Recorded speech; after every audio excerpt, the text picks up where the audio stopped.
मेरे प्यारे भारत के मूल निवासियों, आपका बहुत बहुत स्वागत है। इसलिए पुरुष सूक्त का अनुसंधान आवश्यक है। यह कहा जाता है कि पुरुष सूक्त अपूर्व है। प्रश्न उत्पन्न होता है कि उसमें अपूर्वता की कौन सी बात है? क्या इसलिए अपूर्व है कि चातुर्वर्ण सिद्धांत का वर्णन है? ऐसा होता तो अपूर्वता का कारण सिद्ध नहीं होता। अपूर्व तो तब होता जब उसमें वर्णहीन समाज का आदर्श रखा जाता। चातुर्वर्ण सिद्धांत तो पुरुष सूक्त के उत्पत्ति काल में पहले से ही समाज में मौजूद था। प्रत्येक उन्नत समाज में श्रेणियां पाई जाती हैं, तथापि पुरुष सूक्त निम्नलिखित कारणों से अपूर्व है। चातुर्वर्ण उस समय के समाज का वास्तविक स्वरूप था।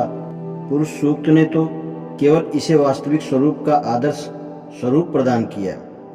किसी भी समाज ने अपने वास्तविक स्वरूप को कानूनी परिधान नहीं पहनाया। केवल पुरुष सूक्त ने ही चातुर्वर्ण का कानून जामा पहनाया। किसी भी जाति ने अपनी सामाजिक व्यवस्था को आदर्श नहीं माना, अधिक से अधिक उसको स्वाभाविक माना है, किंतु पुरुष सूक्त ने ही वर्ण व्यवस्था को ईश्वरादेश का स्वरूप प्रदान किया है।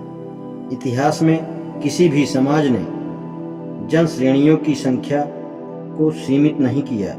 रोम समाज 2 भागों में बांटा था, मिस्रवासियों में 3 भाग में। ईरानिया में भी केवल 3 जन श्रेणियां थीं: अथर्वस, पुरोहित, रथेस्तर, सिपाही, वस्त्र, फास्यत्व, किसान। पुरुष सूक्त ने जन विभाग की संख्या 4 निर्धारित कर दी। यह संख्या न घट सकती है न बढ़ सकती है। प्रत्येक समाज में जन विभाग समयानुकूल विशेष तथा सामान्य आदर का भागी होता है, परंतु पुरुष सूक्त ने वर्णों की श्रेणी को सर्वदा के लिए बांध दिया। ब्राह्मण सर्वोत्तम तथा सर्वमाननीय है, उनके नीचे क्षत्रिय, उनके नीचे वैश्य और सबसे नीचे शूद्र हैं। यह क्रमशः आदर एवं अनादर की श्रृंखला सर्वदा के लिए अटूट तथा अनुच्छेद्य हो गई। पुरुष सूक्त केवल अपूर्व ही नहीं बल्कि विचित्र भी है। यह विचित्रता अनेक समस्याओं को गोद में छिपाए बैठी है, जिनका भेद ही कम लोगों को मालूम है।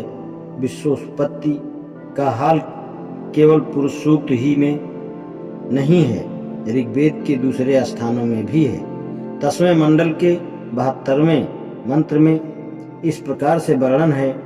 देवताओं की उत्पत्ति स्पष्ट रूप से बताते हैं। जब उनकी स्तुति की जाती है तब वे भक्त से प्रसन्न होते हैं। जैसे लोहार खाल ढोकनी को फूंकता है, वैसे ही बृहस्पति ने अपने श्वास से उसको फुला दिया।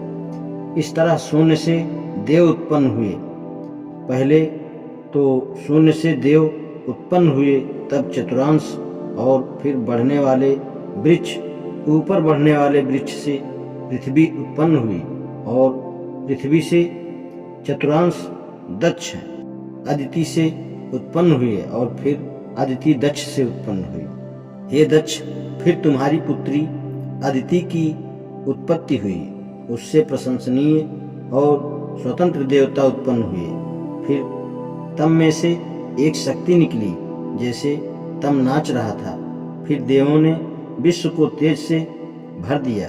चूंकि पृथ्वी बादल से आच्छादित थी, समुद्र से सूर्य की उत्पत्ति हुई। आदित्य के शरीर से 8 पुत्र उत्पन्न हुए। उसने 7 देवों को अर्पित कर दिया और मार्तंड को ऊंचे पर स्थापित कर दिया। मार्तंड की उत्पत्ति मनुष्यों के जन्म तथा मृत्यु के लिए हुई। विश्वोत्पत्ति के इन दोनों प्रकार के वर्णनों में बहुत अंतर है। पुरुष सूक्त के अनुसार पुरुष से हुई और उपरोक्त वर्णन के अनुसार विश्व की उत्पत्ति शून्य से हुई। किसी भी धर्म में समाज की जन श्रेणियों का वर्णन नहीं है। यहूदियों में भी जन श्रेणियां थीं, परंतु बाइबिल की उत्पत्ति नामक पुस्तक के पहले अध्याय में विश्वोत्पत्ति का वर्णन है, जन श्रेणियों का वर्णन नहीं है। पुरुष सूक्त में जन श्रेणियों का वर्णन ही मुख्य ध्येय क्यों बनाया गया, यह एक विचारणीय बात है।